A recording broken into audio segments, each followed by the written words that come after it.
हिंदी में यूपीएससी की तैयारी से संबंधित प्रोग्राम्स को देखने के लिए सब्सक्राइब करें स्टडी IQ IAS हिंदी।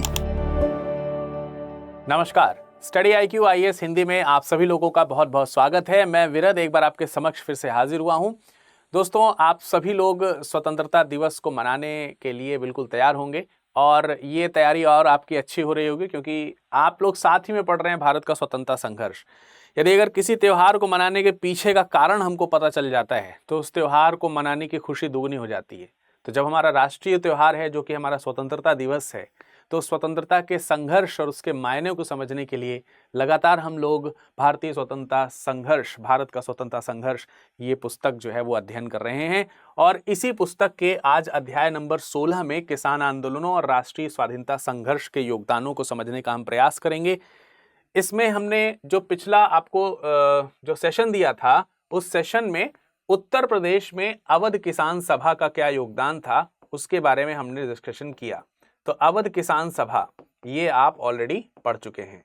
अब इसके बाद आज के इस सेशन में हम आपको मालाबार जो किसान आंदोलन है या फिर आप जिसे मोपला किसान आंदोलन भी कहते हैं, इसको कई नामों से, मतलब मोपला किसान आंदोलनों के नाम से, या फिर केरल का किसान आंदोलन, या फिर आप इसे मालाबार किसान आंदोलन, या फिर कई बार मोपला को माप्पला या माप्पिला ऐसे नाम से भी जाना जाता है।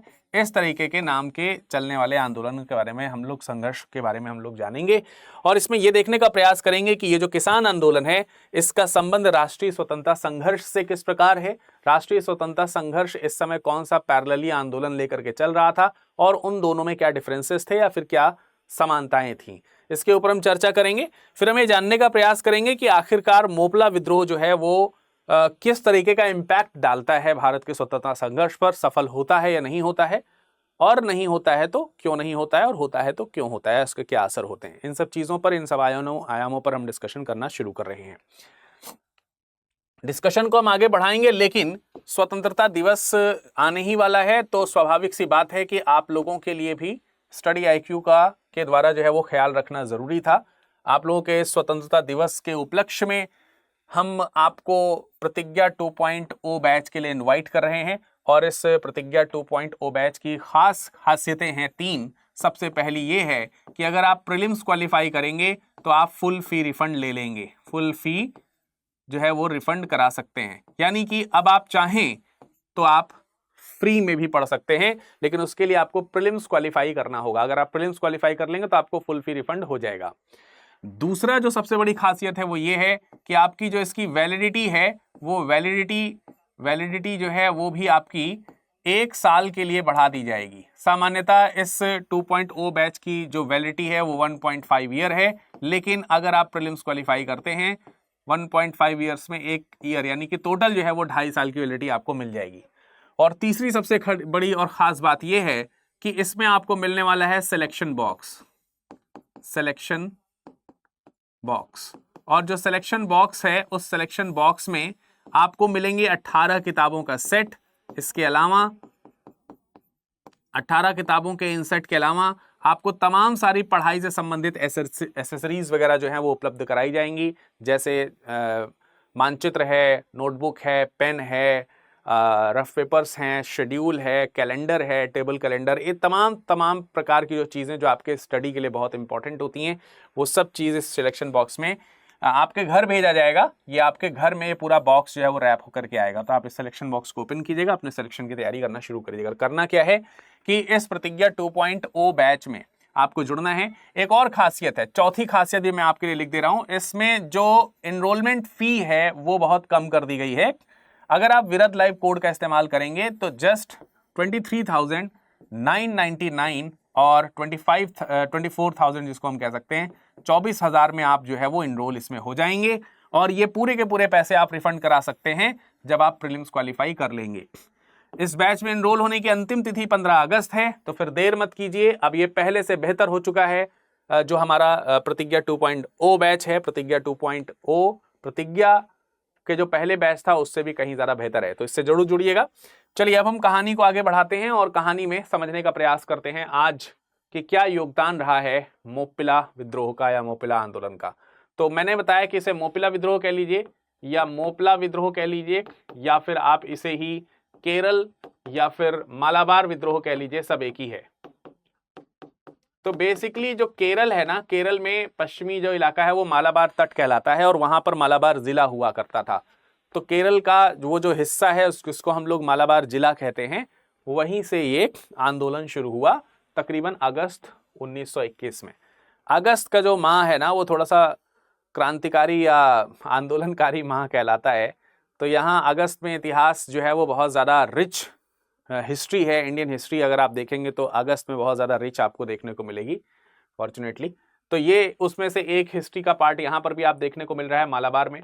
मालाबार में भी किसान आंदोलन हुए हैं। अब यहाँ के जो किसान हैं उनको मोपिला किसान कहा जा रहा है। ये इनमें में से ज़्यादातर जो किसान हैं वो मुस्लिम किसान हैं। तो बहुत समय पहले जो है वो दूर के देशों से जो मुस्लिम किसान हैं वो दक्षिण में केरल में आकर के बस गए थे और क्योंकि वो बाहर से आए थे तो उनके पास ज़मीन थी नहीं। यहाँ के जो शासक हुआ करते थे वो हिंदू शासक थे और जो लैंडलॉर्ड थे वो हिंदू थे। तो उन्होंने एज अ काश्तकार हम कह सकते हैं इनको जो है रखा और ये बहुत लंबे वर्षों से इस तरीके की प्रथा चली आ रही थी। तो आप इसको एक नज़र में रख सकते हैं, अपने दिमाग में रख सकते हैं कि केरल में जो जमींदार है, जमींदार जो है वो अधिकतर जमींदार जो है वो क्या है, वो हिंदू है, ठीक है। और अधिकतर जो काश्तकार है, काश्तकार जो है या फिर जो मजदूरी पे काम करने वाला जो किसान है, वो अधिकतर किसान जो है वो कौन है, वो मुस्लिम है, ठीक है। वो कौन है, वो मुस्लिम है और यही मुस्लिम जो किसान है इसी को मोपिला किसान के तौर पर जाना जा रहा है। अब यहाँ पर समस्याएं क्या हैं उसको समझने का प्रयास करते हैं। एक तो हमें यह ध्यान रखना है कि इनकी कोई नई समस्याएं नहीं है। तकरीबन जो आपने पिछली क्लास में देखा था अवध में जो समस्याएं थी किसानों की, ठीक वैसी ही कुछ समस्याएं यहाँ के किसानों की भी हैं। जैसे कि अगर हम बात करें तो ये भी जो है बेदखली की किसान, बेदखली जमीन जो है, जमीन बेदखली जो जमीन है वो इनकी हो रही है, मतलब इनके जमीन की भी बेदखली हो रही है और इनको जो है इनसे भी जो है एक तरीके से किसानों से बेगारी कराना शुरू कर रहे हैं, कर चुके हैं ये जमींदार वगैरह जो हैं। तो ये एक तरीके से इन किसानों पर होने वाला अत्याचार है। दूसरा जो इनकी लगान है, लगान जो है उसमें अनाप शनाप वृद्धि करी गई है, अनियमित वृद्धि, अनियमित वृद्धि आपको इसमें देखने को मिलती है। तो जो ये अनियमित वृद्धि है, इररेगुलेटेड जो इसमें इंक्रीमेंट आपको देखने को मिल रहा है लगान में, और जो साथ ही साथ आप जो जमीन बेदखली इनकी हो रही है, इनसे इनकी जमीनें छीन ली जा रही हैं, तो वो सब चीजों को लेकर के यहाँ पर विद्रोह होना शुरू हो रहा है। यही विद्रोह है काश्तकारों का। तो अगर आप यहाँ मोपला के किसान आंदोलन की अगर हम कारण को जानने का प्रयास करें, उनके दुख का कारण जो है वो यही है।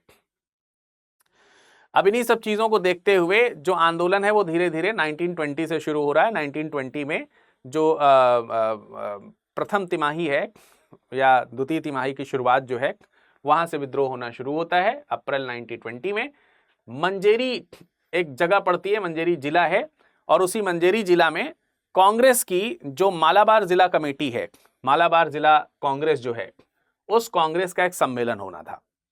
यह सम्मेलन बहुत ऐतिहासिक और बहुत महत्वपूर्ण माना जाता है इस रिस्पेक्ट में क्योंकि इसमें 2 प्रस्ताव पारित किए गए।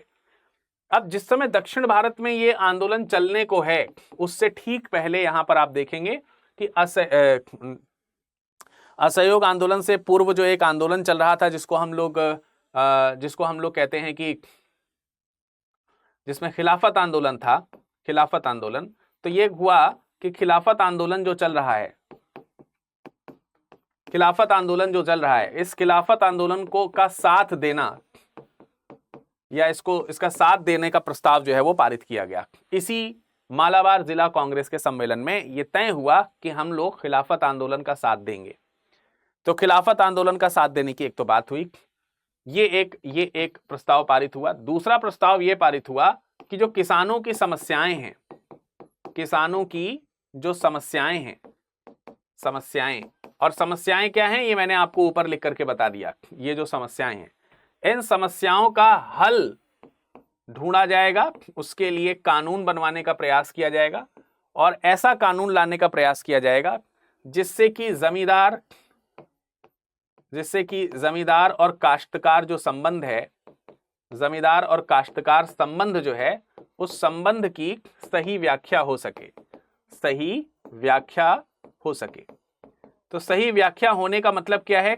यही मतलब है कि इनको किस तरीके से लगान देना है, बेदखली इनकी ना हो, शोषण इनका ना हो। वो रिलेशंस, मतलब ऐसा भी नहीं है कि यहां पर ये मांग करी जा रही हो कि काश्तकार जो है वो जमींदार जो है उनको लगान नहीं देंगे, पर ये लगान ही जो संबंध है, यही संबंध है इन दोनों का। तो ये संबंध नियंत्रित होना चाहिए, शोषित होने वाला संबंध नहीं होना चाहिए। बस इस चीज के लिए हमें कानून चाहिए। ये दोनों प्रस्ताव जो है यहां से पारित हो गए हैं इस जिला कांग्रेस सम्मेलन में, और अब इसके अकॉर्डिंग वर्कआउट किया जाएगा। और इसी वर्कआउट के परफॉर्मेंस में आप देखेंगे कि कई सारे काश्तकार जो हैं वो कोझिकोड में अपना एक संगठन बना लेते हैं, और क्योंकि इस तरीके की मांग थी तो उस मांग को लेकर के सभी लोग यूनाइट होना शुरू हो जाते हैं। तो केरल में ही कोझिकोड पड़ता है, ठीक है। तो उसी कोझिकोड में काश्तकारों का संगठन बनना जो है वो शुरू हो गया। इसके बाद धीरे धीरे कई सारे छोटे मोटे संगठन बने और सभी एकजुट होकर के एक बड़े नेतृत्व के अंदर आने का प्रयास करने लगे।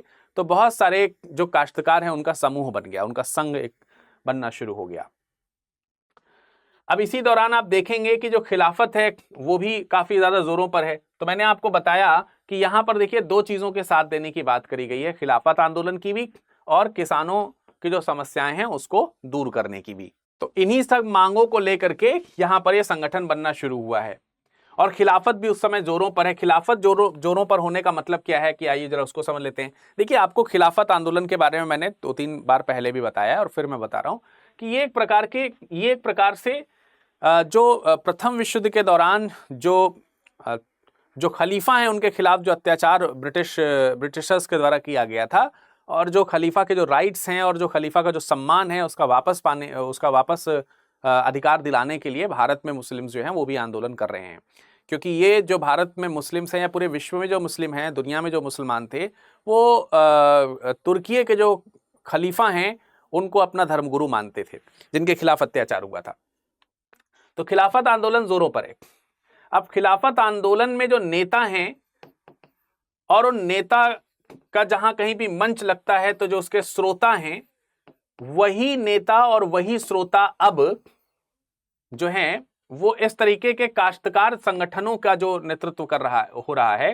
काश्तकार जो संगठन है, उन संगठन में जब कभी भी कोई सभा हो रही है तो उस सभा में जो नेता हैं और जो श्रोता हैं वो वही है।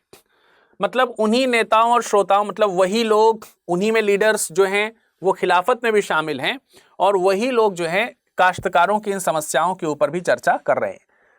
तो बेसिकली आप ये डिफरेंस नहीं कर पाएंगे, आप ये अंतर नहीं कर पाएंगे कि कौन सा आंदोलन जो है ये रिप्रेजेंट कर रहा है खिलाफत आंदोलन को, और कौन सा आंदोलन ये रिप्रेजेंट कर रहा है कि यार ये तो काश्तकारों के, किसानों के हक की मांग हो रही है। तो आप देख सकते हैं कि ये इतना ज्यादा मर्जिंग है। कल वाला अगर आपको चैप्टर याद हो, अगर आप में से सबने पढ़ा है कल वाले चैप्टर को, तो आपको याद होगा कि यही जो गैप है वो नहीं दिख रहा था जब अवध में आंदोलन शुरू हुआ, अवध किसान सभा के माध्यम से। तो सभा में जो लोग शामिल हैं, और उस समय वहां पर आप देख रहे हैं उस जगह को जो लीड करने के लिए जो प्रमुख लोग हैं वो होम रूल लीग के कार्यकर्ता हैं। तो राष्ट्रीय आंदोलन की मांग करने वाले होम रूल लीग के जो कार्यकर्ता हैं वो, और अवध के किसानों में कोई खास अंतर नहीं है।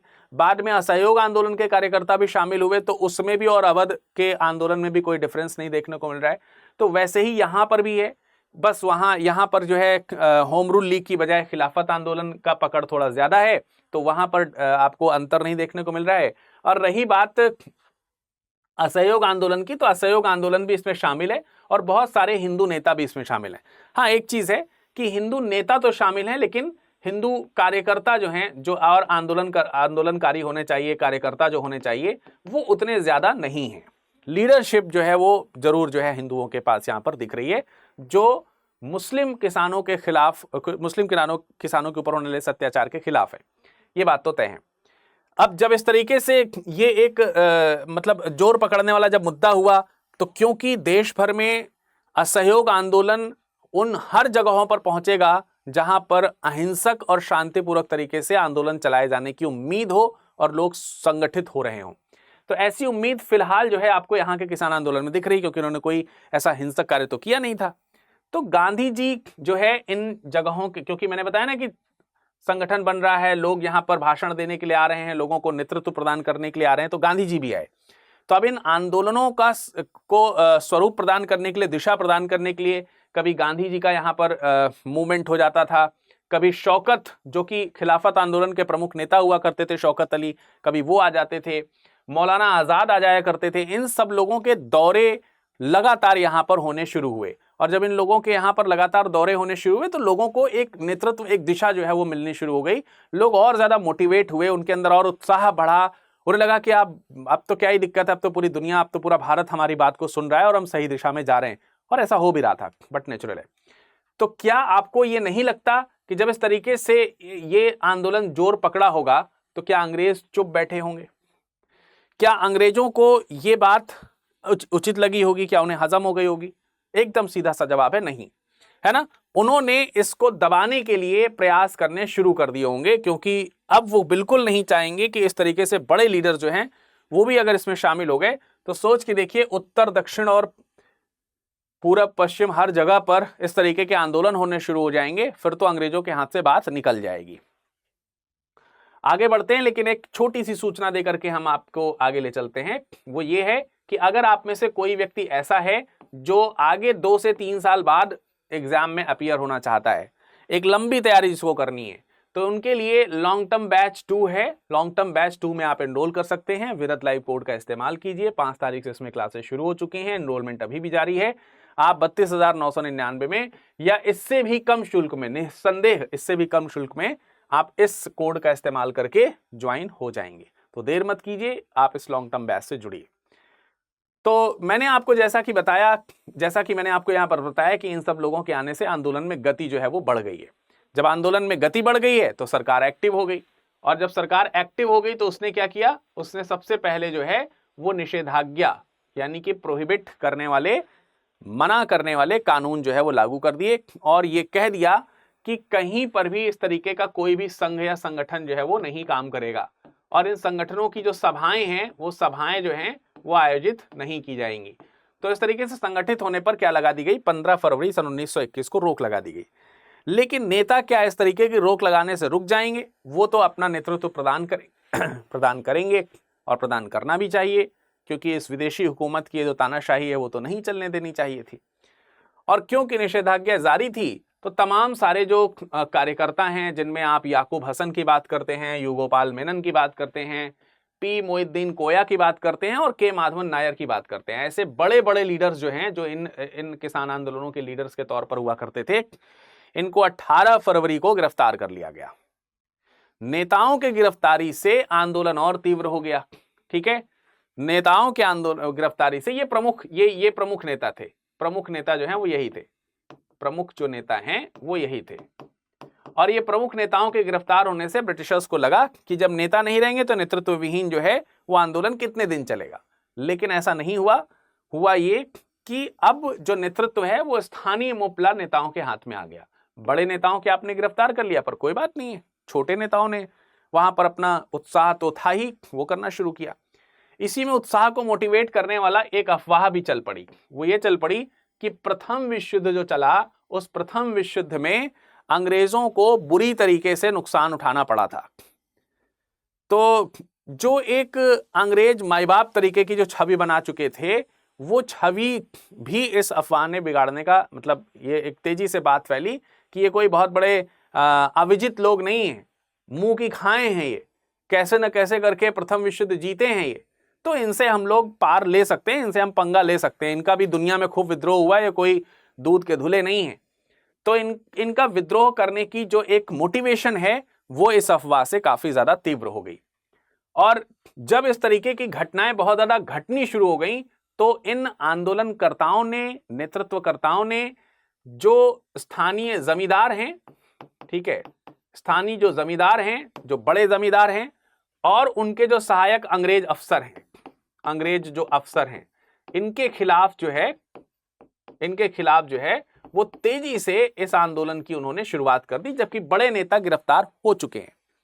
छोटे नेता भी हैं, स्थानीय नेता भी हैं, उन्होंने इन लोगों के खिलाफ जो है वो आंदोलन और तीव्र कर दिया और छोटे नेता भी गिरफ्तार होने शुरू हो गए, पर इनकी संख्या मुख्य नेतृत्वकर्ताओं से कहीं ज्यादा थी। तो कितने लोगों को गिरफ्तार किया जाता। इसी बीच एक घटना घटित हुई कि जमींदारों ने वायनाड तालुका के एक मजिस्ट्रेट हुआ करते थे, उस मजिस्ट्रेट को भड़काया, मोटिवेट किया उसे कि अगर कुछ करोगे नहीं तो ये तुम्हारे सिर पर चढ़ जाएंगे, इसलिए कुछ करो। तो हुआ ये कि मजिस्ट्रेट जो है वो इन जमींदारों की बातों में आ गया और जमींदारों की बातों में आ करके कुछ स्थानीय नेताओं को, कुछ जो स्थानीय नेता हैं, स्थानीय नेता जो हैं, उन स्थानीय नेताओं को गिरफ्तार करने का उसने क्या दे दिया, आदेश दे दिया, जबकि इस तरीके की गिरफ्तारी का वारंट नहीं था। तो बिना वारंट के इनको गिरफ्तार करने का जो ये काम इस मजिस्ट्रेट ने करना शुरू किया, उसके खिलाफ अचानक से जो स्थानीय नेतृत्व करता है वो अपनी तीव्रता प्रदर्शित करना शुरू कर देते हैं और इतना भयंकर तरीके से वो संगठित हो रहे हैं और तेजी से लोग इकट्ठा हो रहे हैं कि मजिस्ट्रेट बेचारा घबरा गया और घबरा करके, मतलब बहुत बुरी तरीके से घबरा गया और उसे यकीन हो गया कि मोपलाओं के द्वारा एक बड़ा विद्रोह होने की संभावना है।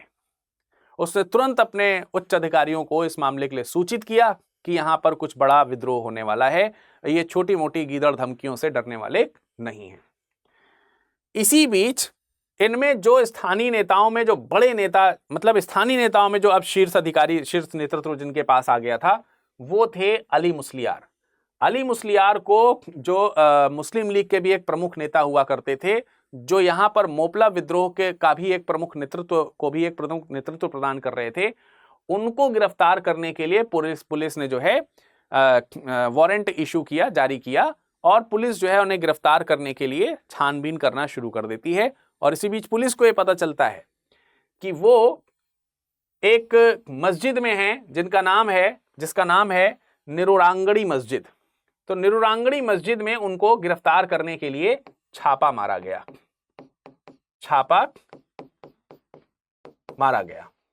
तो यहां पर निरुरांगड़ी मस्जिद में जो है छापा मारने की बात हुई। 20-21 अगस्त की ये बात है, 20 अगस्त 1921 की बात है, 20th of August 1921। Ali Musliyar एक प्रमुख नेता है। अब देखिए यहां पर आपको इस जगह से कहानी में सीरियसली थोड़ा सा ध्यान देना होगा और ये सीरियसली ध्यान इस हिसाब से देना पड़ेगा कि जरा यहां पर मैंने एक बात आपको कही थी, इस बात को जरा देखिए। यहां पर मैंने एक बात कही थी शुरुआत में कि जमींदार जो हैं वो कौन है, हिंदू हैं, और काश्तकार और किसान जो हैं वो कौन है, मुस्लिम है।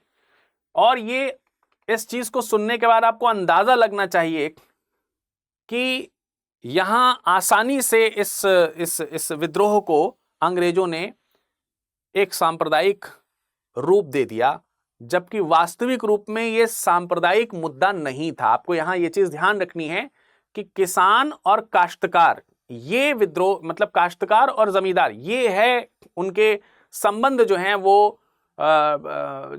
वो सुधारने हैं बस। मतलब जो एक वाजिब चीज, जो एक वाजिब लगान एक जमींदार को लेनी चाहिए और जो काश्तकार को देनी चाहिए, वो अगर तय हो जाए तो यहां ना कोई हिंदू का मैटर है ना कोई मुस्लिम का मैटर है। लेकिन इसको एंगल दिया गया, कैसे दिया गया उस चीज को यहां पर समझने का प्रयास कीजिए, क्योंकि अंग्रेजों को सिर्फ यही एक तरीका उचित दिखाई दिया जिससे वो इस आंदोलन को रोकने, ये आंदोलन रुक नहीं रहा था, तो इस आंदोलन को डिरेल किया गया और उसको दूसरी दिशा की तरफ ले जाने का प्रयास किया गया, उसको मोड़ने का प्रयास किया गया, लाइन कट करने का प्रयास किया गया और उसको कट करने के लिए इस तरीके के काम यहां पर अपनाए गए। तो हुआ यह कि जब छापा मारा गया तो अली मुस्लियार वहां पर नहीं मिले।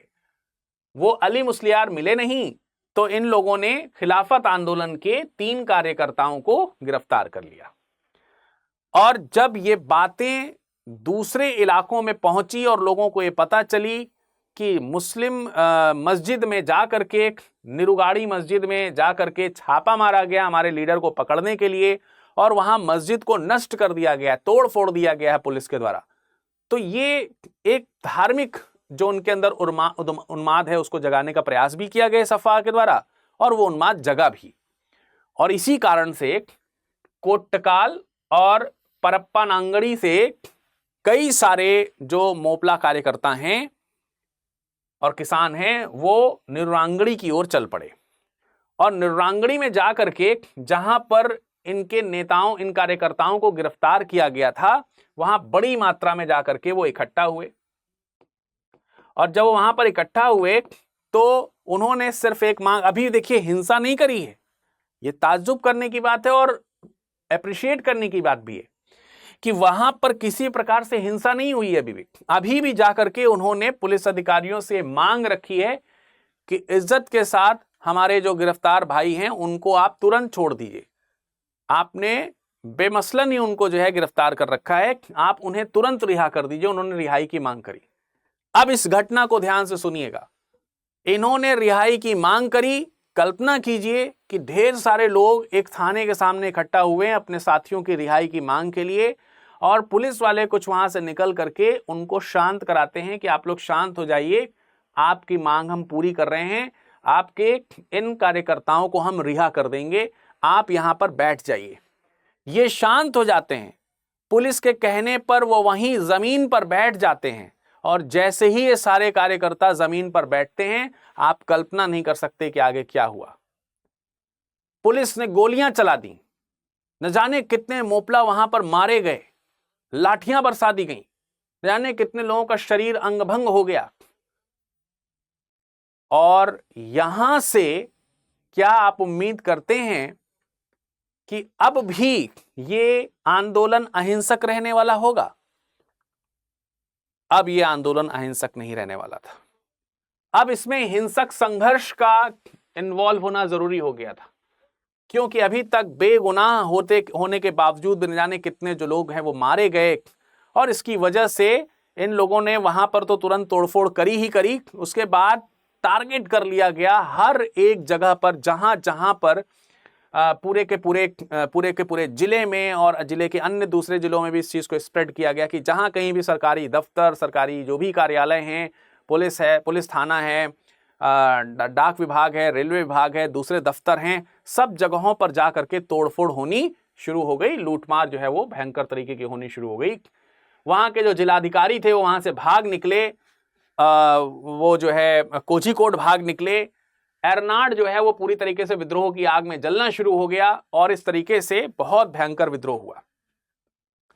लेकिन फिर एक चीज काबिले गौर है यहां पर कि ये जो भी हिंसक संघर्ष हुआ, ये केवल दो लोगों के खिलाफ हुआ। बदनाम जमींदार, ये जो हिंदू थे, ये हिंदू जरूर थे, लेकिन हिंदू होने के नाते इन जमींदारों पर यह विद्रोह नहीं किया गया था। ये विद्रोह किया गया उनके शैतानियों की वजह से, उनकी नालायकियों की वजह से, जो बेहिसाब लगान वसूलते थे, बेहिसाब शोषण करना चाहते थे इन किसानों का। उस तरीके के जो जमींदार हैं उनके खिलाफ, और हुकूमती जितने भी प्रतिष्ठान हैं, यानी ब्रिटिशर्स के जो बड़े बड़े मतलब ये जो बनाए गए हैं, ऑफिसेज बनाए गए हैं, जो भी चीजें मैंने आपको दफ्तर वगैरह बताया, वो सब, उन सब चीजों को उन्होंने निशाने पर रखा। और इसमें इस तरीके के नेतृत्व, इस तरीके के संघर्ष को नेतृत्व प्रदान करने का काम कुनहम्मद हाजी जी ने किया। और कुनहम्मद हाजी एक ऐसे व्यक्ति थे जिन्होंने इस चीज को इंश्योर करने का प्रयास किया, और जहां कहीं भी इनका दल जाता था वो सबसे पहले ये चीज कहते थे कि किसी भी हिंदू के ऊपर हमें शस्त्र नहीं उठाना है। तो हिंदुओं के ऊपर हमें शस्त्र नहीं उठाना है, उन्हें नहीं मारना है, उन्हें नहीं प्रताड़ित करना है किसी भी तरीके से। या जो छोटे जमींदार हैं जिन्होंने हमारा नुकसान नहीं किया है, हमें उन्हें किसी भी तरीके से प्रताड़ित नहीं होने देना है। ये इस बात को इंश्योर करते थे। और इस बात को इंश्योर करते वक्त अगर इन्हें कहीं पर यह दिखता था कि गलती से भी इस तरीके के लोगों को प्रताड़ित किया गया है, परेशान किया गया है, तो वो अपने ही विद्रोही कार्यकर्ताओं को सजा देते थे कि जो चीज अनएथिकल है वो नहीं करनी है, हमें हमारा जो विद्रोह है वो एकदम सेट गोल के साथ होना चाहिए कि हमें किसका विरोध करना है। तो ये हाजी साहब जो हैं उन्होंने एक बहुत अच्छा काम किया यहाँ पर। लेकिन इन सब तरीके से जो हिंसक संघर्ष हुआ, इसको ध्यान में रखते हुए सरकार ने मार्शल लॉ लगा दिया। अब फिर एक बार से यहां पर ध्यान दीजिए, जब यहां पर मार्शल लॉ लगा तो अभी मुस्लिम कार्यकर्ता जो हैं ये किसान हैं, ये अपनी मांग रख रहे हैं और ये मांग शोषण करने वाले लोगों से रख रहे हैं। ये शोषित हैं और शोषक जो है उनसे अपनी मांग रख रहे हैं और उन्हीं का विद्रोह कर, उन्हीं का विरोध कर रहे हैं। लेकिन जब मार्शल लॉ लगाया गया तो विद्रोह के स्वरूप को बखूबी ब्रिटिश सरकार ने बदलने का प्रयास किया और वो उस प्रयास में सफल भी हुए। कैसे सफल हुए? जैसा कि मैंने बताया कि हिंदू समाज पर इन लोगों ने किसी भी तरीके से आंच नहीं आने दी, लेकिन इन्होंने क्या किया, मार्शल लॉ जब लगाया ब्रिटिशर्स ने, तो जो हिंदू हैं जिनके अब क्योंकि हो तो जमींदारों के खिलाफ ही रहा है और जमींदार हिंदू हैं, लेकिन वो जमींदार भले ही हिंदू हैं लेकिन वो अत्याचार कर रहे हैं। तो ब्रिटिश सरकार ने सामान्य हिंदू से लेकर के उच्च वर्ग के हिंदू सभी वर्गों के ऊपर प्रेशर डाला और तमाम सारे हिंदुओं को मजबूर किया गया जबरदस्ती कि वो हुकूमत का साथ दें, चाहे साइलेंटली साथ दें। और जब यहां पर इस तरीके की घटना हुई तो हिंदू महकमा जो अब ब्रिटिशर्स के साथ दिखाई देना शुरू हुआ इन कार्यकर्ताओं को, तो उनके अंदर अब मजहबी रंग जो है, जो घोलना चाहिए था ब्रिटिशर्स को, जो घोलना चाहते थे ब्रिटिशर्स, वो घोलने में वो सफल हो गए। तो अब जो हिंसा होगी, अब देखिए जो विद्रोह के करने वाले जो लोग हैं वो बहुत ज्यादा शिक्षित नहीं है। पॉइंट को बहुत मैच्योरली समझने का प्रयास कीजिएगा। बहुत मैं समझता हूं कि आप लोग परिपक्व बुद्धि से इस चीज को समझेंगे, फूहड़पन से नहीं समझेंगे। जो निहितार्थ हैं उसको समझने का प्रयास करना होगा कि शिक्षित नहीं है तो शिक्षित नहीं है, धर्म तो शिक्षित हो चाहे आप अशिक्षित हो, धर्म को तो आप स्वीकारते हैं, धर्म को आप समझते हैं, धर्म के प्रति बहुत नाजुक भावनाएं होती हैं सभी की। तो अशिक्षित हैं और अपने धार्मिक स्वभाव को लेकर के वो थोड़े से कट्टरपंथी हैं। तो ये जो हल्का सा भी टिल्टनेस हिंदूज का ब्रिटिश महकमे की तरफ दिख रहा है, इसने आग में घी की तरह कार्य कर दिया और सांप्रदायिकता के रंग में रंगने पर मजबूर कर दिया इस आंदोलन को।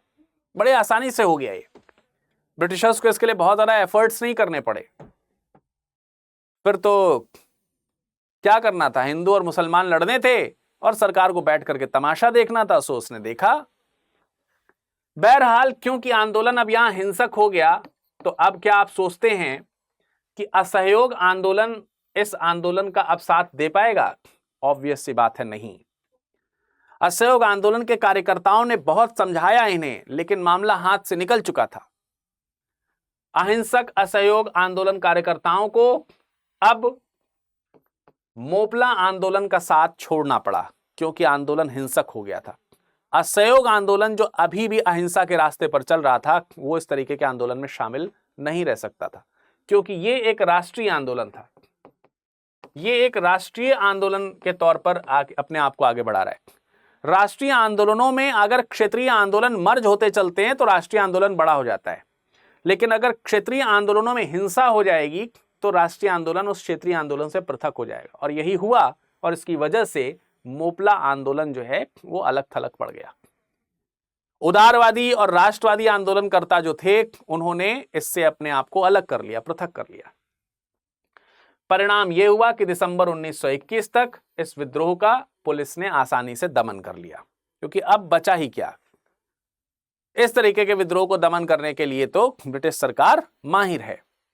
अगर आपने कहीं पर हिंसा करी है तो ब्रिटिशर्स फिर नहीं चूकते थे, फिर तो वो खुले तरीके से रक्तपात करने पर उतर आते थे। वो उनके अपने राइट समझते थे उस चीज को, तो वो इस तरीके की चीजों को तो दमन कर लेते थे। और ऐसा पहली बार नहीं किया था उन्होंने। कहते हैं कि इस आंदोलन में ऑफिशियली 2337 लोग, 37 मोपला विद्रोही जो है वो मारे गए और तकरीबन 1652 मोपला विद्रोही जो हैं वो बुरी तरीके से घायल हुए। पर ये ऑफिशियल रिकॉर्ड्स हैं। अनऑफिशियल रिकॉर्ड्स और बहुत जिनको बिलीव है अपने उन रिकॉर्ड्स पर, वो बोलते हैं कि ऐसे लोगों की संख्या तकरीबन 10 हजार थी, 2-2.5 हजार नहीं। इसके अलावा 45,404 मोपला जो है वो या तो पकड़े गए या फिर उन्होंने सरेंडर कर दिया। और इस तरीके से जो मोपला विद्रोह है वो धीरे धीरे उसका जो मनोबल है वो इस तरीके से टूट गया कि फिर आगे वो भारत के किसी भी राष्ट्रीय आंदोलन में शामिल नहीं हो पाए। हालांकि कुछ समय पश्चात वामपंथियों के द्वारा फिर से जो है एक किसान आंदोलन चलाया गया, लेकिन वो इस किसान आंदोलन में भी एक्टिवली पार्टिसिपेट नहीं कर पाए, वो बुरी तरीके से टूट चुके थे अब। तो ये प्रभाव पड़ा कि वो अब आगे कंटिन्यू नहीं कर पाए। लेकिन अभी तक जो मैंने आपको कहानी सुनाई जो मालाबार के किसानों की है, और जो पिछले सेशन में मैंने आपको अवध के किसानों की जो कहानी सुनाई थी, क्या आपको दोनों की कहानियों में कुछ सिमिलरिटी दिखाई देती है या कुछ डिससिमिलरिटीज दिखाई देती हैं? अगर उस पर चर्चा की जाए तो अवध का जो किसान है वो आंदोलन भी काश्तकारों का था। काश्तकारों का ये आंदोलन अपने जो जमींदार हैं, जमींदार जो हैं और जो तालुकेदार हैं, तालुकेदार जो हैं उनके विरोध में था, और इनके साथ साथ जो अंग्रेज अधिकारी हैं, अंग्रेज अधिकारी ब्रिटिश अत्याचारी जो हैं उनके खिलाफ में था। Isn't it? ऐसा ही था ना? तो बिल्कुल ऐसा ही था। और सेम यही स्वरूप मालाबार के किसान आंदोलनकारियों का भी है। तो उन्होंने भी, बस अंतर यह है कि वहां पर जमींदार किसी धर्म को रिप्रेजेंट नहीं कर रहा है, यहां पर जमींदार एक विशेष धर्म को रिप्रेजेंट कर रहा है, और यहां पर किसान भी एक विशेष धर्म को रिप्रेजेंट कर रहा है। वहां पर इस तरीके की धार्मिक चीज नहीं थी, यहां पर धार्मिक चीज है जिसका ब्रिटिशर्स को लाभ मिल गया। तो ये एक सिमिलरिटी है। एक और सिमिलरिटी है कि दोनों ही किसान आंदोलनों में असहयोग आंदोलन इन्वॉल्व था। असहयोग आंदोलन और साथ ही साथ खिलाफत आंदोलन जो है वो इन्वॉल्व था। खिलाफत आंदोलन इन्वॉल्व था। और इस अवध वाले में तो आप देखेंगे कि होम रूल लीग के कार्यकर्ता इन्वॉल्व थे। और दोनों में एक सिमिलरिटी ये है कि दोनों ही आंदोलन आगे चल करके क्योंकि हिंसक हो गए, और इसी कारण इन दोनों आंदोलनों से असहयोग आंदोलन को पृथक होना पड़ा। अन्यथा कई बार ये जो राष्ट्रीय आंदोलन हुआ करते थे, इन राष्ट्रीय आंदोलन और इस प्रकार के क्षेत्रीय किसान आंदोलन जो थे, इसमें अंतर कर पाना मुश्किल हो जाता था। एक समय पर इतना इन्वॉल्वेशन आपको देखने को मिलता है। ये आपको सिमिलरिटीज और डिससिमिलरिटीज देखने को मिलेंगी। लेकिन बहरहाल दोनों का अंत एक ही तरीके से आपको देखने को मिल रहा है कि इसमें से असहयोग आंदोलन को हिंसा के कारण अपना रास्ता इनसे दूर करना पड़ता है। और इस तरीके से हम देखेंगे कि जो किसान आंदोलन, यहां पर गलत लिख गया ये आंदोलन, आंदोलन, तो जो किसान आंदोलन है वो और जो राष्ट्रीय आंदोलन है वो, उन दोनों में दरार पड़ गई। पर इस दरार के कई अर्थ निकाले गए, कुछ ब्रिटिशर्स के द्वारा, कुछ दूसरे जमींदारों के द्वारा, कुछ स्थानीय कार्यकर्ताओं के द्वारा। क्या अर्थ निकाले गए, क्या मायने निकाले गए कि आखिर ये दरार क्यों पड़ी? और अगर दरार पड़ी तो कई बार इस दरार को पाटने का काम भी राष्ट्रीय आंदोलनकर्ताओं के द्वारा किया गया। तो जब वो राष्ट्रीय आंदोलन के कार्यकर्ता जब इस दरार को पाटने का काम करते थे तो उसके क्या मायने निकाले गए? वो मायने ये निकाले गए कि इसमें कुछ नेशनल लीडर्स हैं, यानी राष्ट्रीय नेतृत्व करता हैं, और कुछ जो है वो स्थानीय कार्यकर्ता हैं। ऐसा भ्रम फैलाया गया कि राष्ट्रीय कार्यकर्ताओं को इस बात का भय है, इस बात का डर है, ये इसलिए पृथक हो जाते थे क्योंकि इन्हें स्थानीय कार्यकर्ताओं के अंदर जुझारूपन ज्यादा दिखता था, और उन्हें भय हो जाता था कि कहीं ये उनका स्थान ना ले लें, और कहीं ऐसा ना हो कि आगे चल करके राष्ट्रीय आंदोलन का नेतृत्व इन स्थानीय नेताओं के द्वारा किया जाना शुरू कर दिया जाए। इसी भय के कारण राष्ट्रीय आंदोलन के कार्यकर्ता या राष्ट्रीय आंदोलन अपने आप को इस तरीके के क्षेत्रीय आंदोलन से पृथक कर लेता था कि सर्टेन टाइम पर किसी बहाने को लेकर के, खासतौर से हिंसा जैसे बहाने को लेकर के। यह आरोप लगाया गया। एक आरोप तो यह है, एक आरोप यह भी है कि दोनों आंदोलनों में एक सिमिलरिटी देखने को मिलेगी कि इसमें जो बड़े जमींदार हैं, ठीक है, इसमें जो बड़े जमींदार हैं उन जमींदारों को ये कहा गया कि कांग्रेस के जो कार्यकर्ता हैं खास तौर से, या राष्ट्रीय कार्यकर्ता जो हैं, नेशनल आंदोलन के जो कार्यकर्ता हैं, वो जमींदारों के हितकारी हैं। और जब उन्हें ये दिखने लगता है कि जमींदारों का यहां पर बहुत बड़ा अनहित होने वाला है तो वो अपने आप को यहां से पृथक कर लेते हैं। क्योंकि एक चीज हमको दिखाई देती है कि जैसा मैंने आपको शुरुआत में बताया था, यहां पर शुरुआत में मैंने आपको बताया था, जैसे मंजेरी में जब यहाँ पर कांग्रेस का सम्मेलन हुआ तो उस समय ये 2 प्रस्ताव पारित किए गए जिसमें खिलाफत आंदोलन का साथ दिया जाएगा और किसानों की समस्याओं के लिए काम किया जाएगा, जमींदार और काश्तकार के बीच में जो संबंध है उसको डिफाइन करने का प्रयास किया जाएगा। तो यहां पर यह बताने का प्रयास किया गया कि इससे पहले भी, ऐसा नहीं कि इससे पहले प्रयास नहीं किए गए थे संबंधों को सुधारने का, लेकिन उसमें हमेशा जो है जो जमींदार थे वो कांग्रेस के कार्यकर्ताओं को या कांग्रेस के कार्यकर्ता और उनके बीच में सामंजस्य बन जाता था और इस तरीके की मांग जो है वो कभी उठ नहीं पाती थी। तो उस मांग को ना उठा पाने में एक तरीके से कांग्रेस जो है वो विफल रहती थी और जो जमींदार थे वो सफल रहते थे। यानी जमींदार जो है वो इस मामले में हमेशा सफल हो जाते थे कि कोई भी इस तरीके के नेशनल लीडरशिप के जो लोग हैं वो इस तरीके की मांग को सामने ना ला पाए, और वही चीज यहां पर भी होते हुए दिखाई दे रहा था। तो आरोप यही लगाया गया कि जब इस तरीके की मांग होते हुए दिखाई दी और वो सफल होते हुए दिखाई दी तो उन्होंने फिर से जमींदारों की बात मानी और जमींदारों के साथ वो हो गए। तो कहीं ना कहीं ये आरोप आपने अवध किसान सभा में भी देखा था और यही आरोप जो है इसमें भी देखने को मिल जाता है बड़ी आसानी से। और एक चीज और भी है, ऐसा आरोप इसलिए भी लगा दिया जाता है क्योंकि दोनों ही आंदोलनों में, चाहे हम अवध किसान आंदोलन की बात कर रहे हो या फिर मालाबार के किसान आंदोलन की बात कर रहे हो, दोनों में एक चीज थी कि गांधी जी और दूसरे कार्यकर्ताओं के द्वारा यह कहा जाता था कि आप लगान देना बंद ना करें, लगान देना बंद ना करें, ठीक है, लगान देना बंद ना करें। तो किसानों को यह भी लगा या फिर जो स्थानीय कार्यकर्ताओं को यह भी लगा है कि आखिर लगान ना देने की जो हमारी मांग है, अब हम लगान नहीं दे रहे हैं अगर अपने प्रोटेस्ट के दौरान, तो ये लगान देने के लिए क्यों कह रहे हैं? इसका मतलब हमारे लगान देने से जमींदारों को नुकसान हो रहा है, ये नुकसान इनसे देखा नहीं जा रहा है, ये नुकसान ना हो इसलिए वो हमसे अपील कर रहे हैं भावुक होकर के, तो ये सब नहीं चलेगा। यही आरोप गांधी जी के ऊपर तब भी लगा था जब उन्होंने 1922 में चौरी चौरा कांड के बाद से असहयोग आंदोलन को वापस लिया था। लेकिन ये सब चीजें, आरोप जो हैं वो कितने सही हैं कितने गलत हैं उसको इस माध्यम से समझा जा सकता है कि आखिर कुछ तो कारण रहा होगा कि किसानों को लगान अदायगी बंद ना करने के लिए कहा गया राष्ट्रीय कार्यकर्ताओं के द्वारा कि आप किसान जो हैं वो आप लगान अदायगी बंद ना करें। इसका एक एग्जाम्पल मैं आपको यहां पर समझाता हूं। ऐसा इसलिए कहा जा रहा था कि पहली बात तो ये है कि आपने जब आंदोलन शुरू किया तो आपके आंदोलन की यह मांग नहीं थी कि आपको जो जमींदार हैं उनको लगान नहीं देना है। जमींदारों को लगान नहीं देना है, नहीं देना है, ये मांग नहीं थी, ये मांग नहीं थी, ये मांग नहीं थी कतई। मांग क्या थी कि जमींदारों द्वारा जो लगान लिया जाना है वो लगान जो है वो रेगुलेटेड होनी चाहिए, यानी कि वह नियंत्रित होनी चाहिए। और यह किस प्रकार से नियंत्रित हो उसे कानून के द्वारा डिफाइन किया जाए कि एक निश्चित लगान ही लें। यानी लगान देने के लिए तो आप पहले भी तैयार हैं, आपकी डिमांड ये पहले भी नहीं थी कि हम लगान नहीं देंगे। अब आज जब हम कह रहे हैं कि आपको लगान देना बंद नहीं करना चाहिए, जो कि आपने अपने आंदोलन के दौरान कर दिया है, तो गलत क्या है? जो मांग थी हमें उस पर रहना पड़ेगा।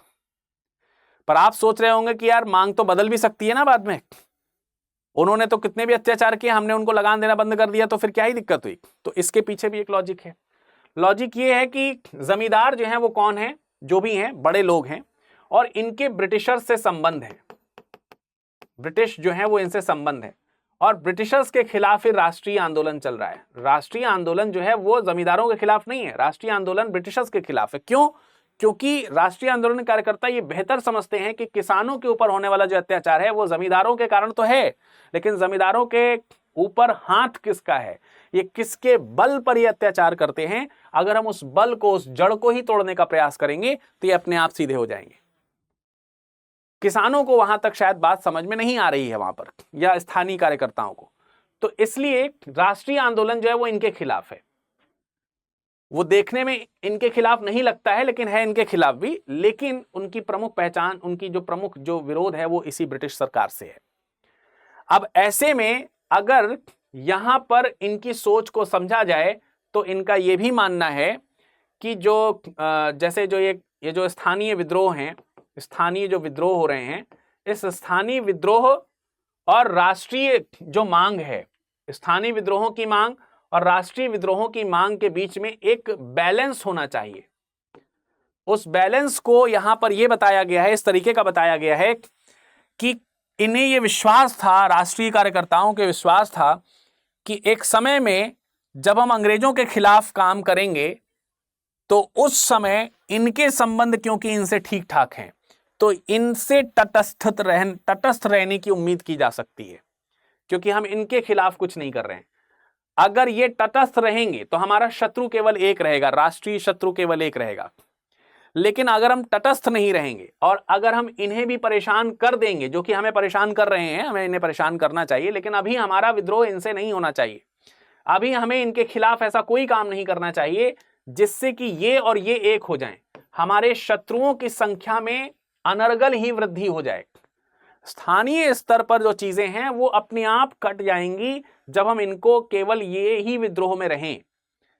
अब हुआ क्या कि जब इन लोगों ने जमींदारों को लगान देना बंद किया तो ये जमींदार ब्रिटिशर्स के साथ हो गए, जिसका उदाहरण मैंने आपको यहां पर दिखाया था। यहां पर ये तमाम हिंदू जो हैं वो मार्शल लॉ के लगने पर हुकूमत का साथ देने के लिए तैयार क्यों हुए? ये इसीलिए तैयार हुए क्योंकि सीधे तौर पर यहां पर नुकसान होना शुरू हो गया था। तो शत्रु जो है वो बढ़ गया। अगर हम शत्रु की पावर को बढ़ा देंगे तो हम निश्चित तौर पर, जब हम इतने बड़े आंदोलन को चलाते हैं, राष्ट्रीय आंदोलन जब हम चलाएं, तो certain things to be keep in mind कि हमको अपने शत्रुओं की संख्या बढ़ानी नहीं है। और खास तौर से तब जब हमारा आंदोलन नवोदित है, पहली बार चल रहा है, ऐसे आंदोलन पहले नहीं चलाए गए थे। असहयोग आंदोलन अपने kind of first type of आंदोलन है ना, और खास तौर से गांधी जी और कांग्रेस के नेतृत्वकर्ताओं में के द्वारा, तो ये पहले तरीके से चला। तो वो नहीं चाहते कि यहां के जमींदार या अवध के जमींदार ये सब अंग्रेजों का साथ दें, पर जब इन्होंने हिंसा शुरू करी है तो ये सब अंग्रेजों का साथ दे देते हैं, अंग्रेजों की तरफ चले जाते हैं, इसलिए अंग्रेजों की पावर बढ़ जाती है और इसकी वजह से आसानी से इन दोनों जगहों के जो मांग करता हैं, जो विद्रोही हैं, वो जो है वो क्या हो जाते हैं, उनके विद्रोह को दबा दिया जाता है। तो आई होप कि आप जो कॉम्प्लेक्सिटी है वो आप समझ पाए होंगे और उसके पीछे के जो विश्लेषण करने वाली जो चीजें हैं वो आपके मन में गई होंगी। कॉन्सेप्ट जो है उसका वो आपको समझ में आया होगा कि क्यों ये कार्यकर्ता बाद में स्थानीय जो कार्यकर्ता है उनसे पृथक हो जाते थे, राष्ट्रीय कार्यकर्ता, ये क्यों करी गई थी, है ना? क्योंकि आप देख रहे हैं मांग क्या है, मांग है बेदखली रोकने की और मनमानी कर वसूली बंद करने की। और आप बेदखली रोकने का तो विरोध कर रही हैं, मनमानी वसूली तो छोड़िए, आप पूरी वसूली करने के लिए रोक दे रहे हैं, और पूरी वसूली बंद कर देंगे तो जमींदार ब्रिटिशर्स के साथ हो जाएंगे। तो हमें लगान देते रहना चाहिए, पर इस बात पे जरूर अडिग रहिए कि हम मनमाना लगान नहीं देंगे, इसको रेगुलेट किया जाए, पर इसके लिए हिंसा का रास्ता भी हमें नहीं अपनाना चाहिए। तो ये सारी चीजें जो हैं वो ओवरऑल आपको मोपला विद्रोह के तौर पर देखने को मिलती हैं।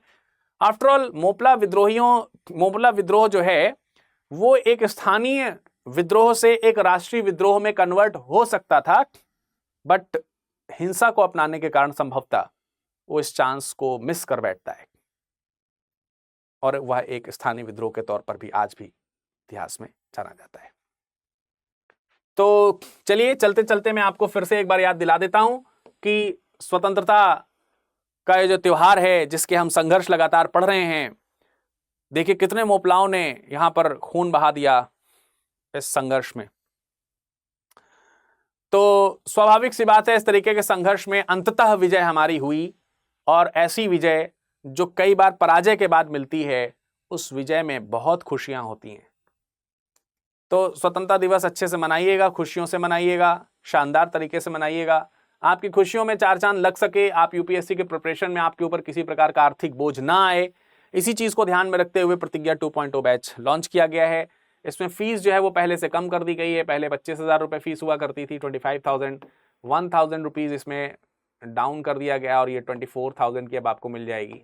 ये 1,000 रुपये का डाउन करने का मतलब 47% ऑफ नहीं है। 47% ऑफ जो है वो जो बेसिक फीस पहले हुआ करती थी, जिस पर आपको डिस्काउंट मिलता था विरद लाइव कोड लगाने से, तब कहीं जाके वो 25,000 होती थी।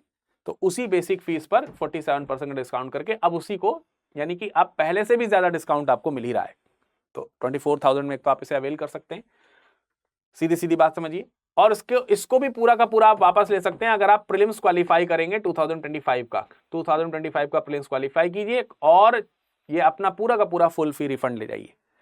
1 साल की एक्सटेंडेड वैलिडिटी भी पाइए और इसके साथ में सिलेक्शन बॉक्स भी पाइए। इस सिलेक्शन बॉक्स में 18 किताबों का आपको निःशुल्क एक सेट दिया जाएगा और तमाम सारे स्टडी मटेरियल से संबंधित जो एसेसरीज हैं जो आपके टेबल पर पढ़ाई के दौरान होनी चाहिए, चाहे वो नोटबुक हो, चाहे वो रफ पेपर हो, या फिर जो आपके टेबल कैलेंडर होना चाहिए टेबल के ऊपर, या फिर जो हाइलाइटर होने चाहिए, मार्कर होने चाहिए, नक्शा होना चाहिए भारत का दोनों तरीके का, वो सब चीज़ें आपको इसमें पैक करके दी जा रही हैं। तो ये सिलेक्शन बॉक्स आपके घर पहुंचाया जाएगा। आप खुद सिलेक्शन लेकर के अपना एक और बॉक्स भी क्रिएट कर सकते हैं। आप 24,000 हमसे रिफंड ले सकते हैं, 1 साल की एक्सटेंडेड वैलिडिटी ले सकते हैं, टेस्ट सीरीज आपको इसमें मिलेंगी, तब भी प्रीलिम्स क्वालिफाई क्योंकि आप कर चुके होंगे तब भी हम आपको मेंस की तैयारी करा रहे होंगे, वो भी निःशुल्क। मेंस क्वालिफाई करने पर हम आपको निःशुल्क तरीके से इंटरव्यू गाइडेंस प्रोग्राम में भी सहायता कर रहे होंगे, यानी आप पूरी तरीके से IAS बन सकते हैं निःशुल्क। उसके लिए नीचे डिस्क्रिप्शन बॉक्स में लिंक दिया गया, उस लिंक पर क्लिक कीजिए। 19 अगस्त से बैच शुरू हो रहा है सुबह 6 बजे से, माफ कीजिएगा सुबह 8 बजे से ये बैच शुरू हो रहा है। विरद लाइव कोड का इस्तेमाल करना बिल्कुल मत भूलिएगा क्योंकि मैक्सिमम डिस्काउंट यानी कि 24,000 में आप इस बैच को तभी पा सकते हैं जब आपने ये कोड का इस्तेमाल किया हो, और ये ऑफर सिर्फ और सिर्फ 15 अगस्त तक के लिए ही मान्य है और आज 13 अगस्त हो चुकी है। इसलिए ध्यान रखिए कि ये दिन ना बीतने पाए, अतिशीघ्र आप इसमें एनरोल हो जाइए, ठीक है। लॉन्ग टर्म बैच लेना चाहते हैं तो आप लॉन्ग टर्म बैच भी ले सकते हैं। 2 से 3 साल बाद अगर किसी को पेपर देना है तो 3 साल की वैलिडिटी है इसमें, 3 इयर्स की वैलिडिटी है। 3 साल की वैलिडिटी वाले इस कोर्स को ज्वाइन कीजिए विरद लाइव कोड के इस्तेमाल के साथ। 5 अगस्त से इसमें क्लासेस शुरू हो चुकी हैं। केवल किताब खरीदना चाहते हैं तो इसमें भी आप इंडिपेंडेंस डे सेल का लाभ उठा सकते हैं। 4,999 मिलने वाली ये किताब है वो अब विरद लाइव कोड के साथ में 3989 रुपीज में आपको आसानी से उपलब्ध हो जाएगी। इस लेक्चर का PDF आप एप्लीकेशन डाउनलोड कर लीजिए, वहां से भी प्राप्त कर सकते हैं और एप्लीकेशन में लिखिएगा PDF, आपको ये मिल जाएगा। इसके अलावा आप हमारे टेलीग्राम से जुड़ जाइए, इंस्टाग्राम से जुड़ जाइए और आप हमें ईमेल लिख भेजिए अगर किसी प्रकार की कोई समस्या आ रही है तो। बाकी सेशन कैसा लगा कमेंट सेक्शन में बिल्कुल बताना मत भूलिएगा, जरूर बताइएगा, और आपने क्या सीखा आज के इस अध्याय से ये भी जरूर बताइएगा। अपना ख्याल रखिए, धन्यवाद। हिंदी में UPSC की तैयारी से संबंधित प्रोग्राम्स को देखने के लिए सब्सक्राइब करें स्टडी IQ IAS हिंदी।